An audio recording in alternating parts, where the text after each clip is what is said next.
ಅರ್ಧ ಗಂಟೆ ತಡವಾಗಿ ರಾಹುಲ್ ಗಾಂಧಿ ಆಗಮಿಸ್ತಾರೆ ಅನ್ನುವಂತ ಮಾಹಿತಿ ಸದ್ಯ ಲಭ್ಯವಾಗ್ತಾ ಇದೆ. 12:30 ಸುಮಾರಿಗೆ ರಾಹುಲ್ ಗಾಂಧಿ ಬರ್ತಾರೆ ಅನ್ನುವಂತ ಮಾಹಿತಿ ಇತ್ತು. ಆದ್ರೆ ಈಗ ಅರ್ಧ ಗಂಟೆ ತಡವಾಗಿ ಆಗಮಿಸ್ತಾರೆ ಅನ್ನುವಂತ ಮಾಹಿತಿ ಸಿಗ್ತಾ ಇದೆ. ಬೆಳಗಾವಿಯ ಸಾಮ್ರಾ ಏರ್ಪೋರ್ಟ್ಗೆ ದೆಹಲಿಯಿಂದ ವಿಶೇಷ ವಿಮಾನದಲ್ಲಿ ಬೆಳಗಾವಿಯ ಸಾಮ್ರಾ ಏರ್ಪೋರ್ಟ್ಗೆ ಆಗಮಿಸಬೇಕಿತ್ತು. ಆದರೆ ಸುಮಾರು ಅರ್ಧ ಗಂಟೆ ತಡವಾಗಿ ಸಾಮ್ರಾ ಏರ್ಪೋರ್ಟ್ಗೆ ರಾಹುಲ್ ಗಾಂಧಿ ಆಗಮಿಸ್ತಾರೆ ಅನ್ನುವಂತ ಮಾಹಿತಿ ಸದ್ಯ ಲಭ್ಯವಾಗ್ತಾ ಇದೆ. ಅಥಣಿಯಲ್ಲಿ ಆಯೋಜನೆ ಮಾಡಲಾಗಿದೆ, ದೊಡ್ಡದಾದಂತಹ ಸಮಾರಂಭವನ್ನು ಆಯೋಜನೆ ಮಾಡಲಾಗಿದೆ, ಸಮಾವೇಶವನ್ನ ಆಯೋಜನೆ ಮಾಡಲಾಗಿದೆ. ಆದರೆ ಆ ಸಮಾವೇಶಕ್ಕೆ ಅರ್ಧ ಗಂಟೆ ತಡವಾಗಿ ರಾಹುಲ್ ಗಾಂಧಿ ಆಗಮಿಸ್ತಾರೆ ಅನ್ನುವಂತ ಮಾಹಿತಿ ಸದ್ಯ ಲಭ್ಯವಾಗ್ತಾ ಇದೆ.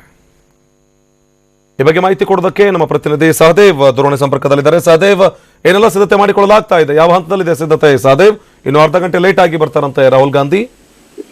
ಆನಂದ್ ಮುರಳಿ, ಸದ್ಯ ಈಗ ರಾಜ್ಯದ 2ನೇ ಹಂತದ ಪ್ರವಾಸ ಕೈಗೊಂಡಿರುವಂತಹ ರಾಹುಲ್ ಗಾಂಧಿ ಅವರು ಸದ್ಯ ಇವತ್ತು ಬೆಳಗಾವಿಯಿಂದ ತಮ್ಮ ಒಂದು ಜನಾಶೀರ್ವಾದ ಪ್ರವಾಸವನ್ನ ನಡೆಸಲಿದ್ದಾರೆ. ಮುಖ್ಯವಾಗಿ ಇವತ್ತು ದೆಹಲಿಯಿಂದ ವಿಶೇಷ ವಿಮಾನದಲ್ಲಿ ಬೆಳಗಾವಿಯ ಒಂದು ಸಾಮ್ರಾ ವಿಮಾನ ನಿಲ್ದಾಣಕ್ಕೆ ಬರಲಿದ್ದಾರೆ. ಆದ್ರೆ ಸದ್ಯ ನಮಗೆ ತಿಳಿದು ಬರುತ್ತಿರುವಂತಹ ಮಾಹಿತಿ ಪ್ರಕಾರ ಸುಮಾರು ಅರ್ಧ ಗಂಟೆಗಳ ಕಾಲ ತಡವಾಗಿ ಬರಲಿದ್ದಾರೆ. ತಾಂತ್ರಿಕ ಕೆಲವೊಂದಿಷ್ಟು ದೋಷಗಳ ಹಿನ್ನೆಲೆಯಲ್ಲಿ ಅರ್ಧ ಗಂಟೆ ತಡವಾಗಿ ಬರಲಿದ್ದಾರೆ ಎಂಬ ಮಾಹಿತಿ ಇದೆ.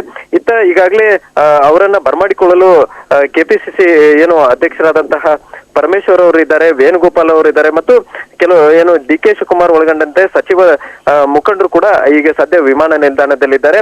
ಈಗಾಗಲೇ ನಾವು ಇನ್ನೊಂದು ಕಡೆ ಸಿಎಂ ಸಿದ್ದರಾಮಯ್ಯ ಅವರು ಕೂಡ ಬೆಂಗಳೂರಿನಿಂದ ಹೊರಟಿದ್ದಾರೆ ಅನ್ನೋ ಒಂದು ಮಾಹಿತಿ ಇದೆ. ಕೆಲವೇ ಕ್ಷಣಗಳಲ್ಲಿ ಸಾಮ್ರಾ ವಿಮಾನ ನಿಲ್ದಾಣವನ್ನ ಸಿಎಂ ಸಿದ್ದರಾಮಯ್ಯ ಅವರು ತಲುಪ್ತಾರೆ. ಅದಾದ ಬಳಿಕ ರಾಹುಲ್ ಗಾಂಧಿ ಅವರನ್ನ ಇಲ್ಲಿ ವಿಮಾನ ನಿಲ್ದಾಣದಲ್ಲಿ ಬರಮಾಡಿಕೊಂಡು ಇಲ್ಲಿಂದ ಹೆಲಿಕಾಪ್ಟರ್ ಮೂಲಕ ಅಥಣಿಗೆ ತೆರಳುವಂತಹ ಎಲ್ಲಾ ಸಿದ್ಧತೆಗಳನ್ನ ಸದ್ಯ ಮಾಡಿಕೊಂಡಿದ್ದಾರೆ. ಇನ್ನೊಂದು ಕಡೆ ಪ್ರೋಟೋಕಾಲ್ ಪ್ರಕಾರ ಈಗಾಗಲೇ ಅವರನ್ನ ಬರಮಾಡಿಕೊಳ್ಳಲು ಜಿಲ್ಲಾಧಿಕಾರಿ ಆಗಿರ್ಬೋದು, ಪ್ರಾದೇಶಿಕ ಆಯುಕ್ತರಾಗಿರ್ಬೋದು, ಮತ್ತು ಪೊಲೀಸ್ ಇಲಾಖೆಯ ಕಮಿಷನರ್ ಆಗಿರ್ಬೋದು, ಎಲ್ಲರೂ ಕೂಡ ವಿಮಾನ ನಿಲ್ದಾಣದಲ್ಲಿ ಕಾಯ್ತಾ ಇದ್ದಾರೆ.